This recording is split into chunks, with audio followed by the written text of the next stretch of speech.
നമ്മുടെ ലോവർ ബാക്കിലെ ഏതെങ്കിലും ഒരു മസിലിന് ഇഞ്ചുറി പറ്റിയാൽ ആദ്യപടിയായി അവിടെ മസിൽ സ്പാസം ഉണ്ടാകുന്നു.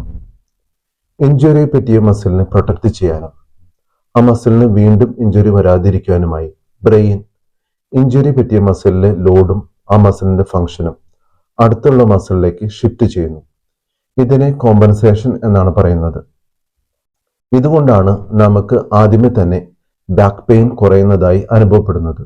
ഇഞ്ചുറി പറ്റിയ മസിലിലെ അഡീഷൻസും മസിലിന്റെ ഫ്ലെക്സിബിലിറ്റിയും സ്ട്രെങ്ത്തും ബ്രെയിനുമായിട്ടുള്ള കൺട്രോള് ഇംപ്രൂവ് ചെയ്ത് ഈ മസിലിന്റെ ഫംഗ്ഷൻ റീഗെയിൻ ചെയ്തില്ലെങ്കിൽ ബ്രെയിൻ ഈ മസിലിലേക്കുള്ള സിഗ്നലും ഈ മസിലിന്റെ ഫംഗ്ഷനും എന്നേക്കുമായി സ്റ്റോപ്പ് ചെയ്യും. ഇതിനെ ഇൻഹിബിഷൻ എന്നാണ് പറയുന്നത്.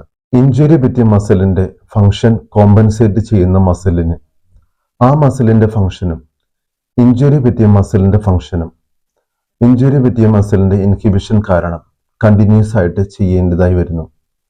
ഇത് ഈ മസിലിൽ എക്സസ് ലോഡിനും സ്ട്രെയിനും അതുവഴി ഇഞ്ചുറിക്കും കാരണമാകും. ബ്രെയിൻ നേരത്തെ ഇഞ്ചുറി പറ്റിയ മസിലിനെയും ഇപ്പോഴത്തെ ഇഞ്ചുറി പറ്റിയ മസിലിനെയും പ്രൊട്ടക്ട് ചെയ്യാനും വീണ്ടും ഇഞ്ചുറി വരാതിരിക്കാനുമായി ഈ രണ്ട് മസിലിലെ ലോഡ് അടുത്ത മസിലിലേക്ക് ഷിഫ്റ്റ് ചെയ്യുന്നു. ഇത് ലോവർ ബാക്കിൽ മൊത്തം അൺകൺട്രോൾഡ് മൂവ്മെന്റിനും കോമ്പൻസേറ്ററി മൂവ്മെന്റിനും കാരണമാകും.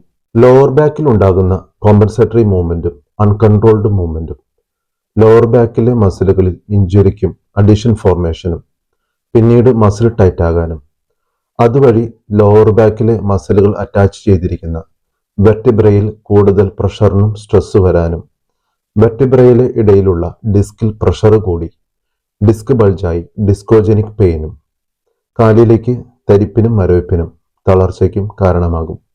ലോവർ ബാക്കിലെ മസിലിലുണ്ടാകുന്ന ഇൻഹിബിഷനും അൺകൺട്രോൾഡ് മൂവ്മെന്റും കോമ്പൻസേറ്ററി മൂവ്മെന്റും ഇല്ലാതാക്കുന്നതിന് തുടക്കത്തിൽ തന്നെ ഇഞ്ചുറി പറ്റിയ മസിലിലെ അഡീഷൻസ് കുറയ്ക്കുകയും മസിലിന്റെ ഫ്ലെക്സിബിലിറ്റിയും സ്ട്രെങ്ത്തും മോട്ടോർ കൺട്രോളും ഫംഗ്ഷനും എത്രയും പെട്ടെന്ന് റീഗെയിൻ ചെയ്യേണ്ടത് വളരെ അത്യാവശ്യമാണ്.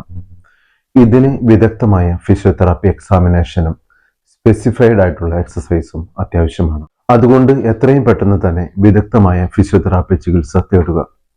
ഈ വീഡിയോയിൽ ഡിസ്കസ് ചെയ്യുന്ന മസിൽ ഇൻഹിബിഷനും കോമ്പൻസേറ്ററി മൂവ്മെന്റും ഇതിനെപ്പറ്റി എന്തെങ്കിലും ഡൗട്ട് ഉണ്ടെങ്കിൽ ഈ വീഡിയോന് താഴെ കമന്റ് ചെയ്യാനും മറക്കരുത്. ഫിസിയോതെറാപ്പി സംബന്ധമായ കൂടുതൽ അറിവിനായി എൻ്റെ യൂട്യൂബ് ചാനൽ ഞാനൊരു ഫിസിയോതെറാപ്പിസ്റ്റ് സബ്സ്ക്രൈബ് ചെയ്യുക.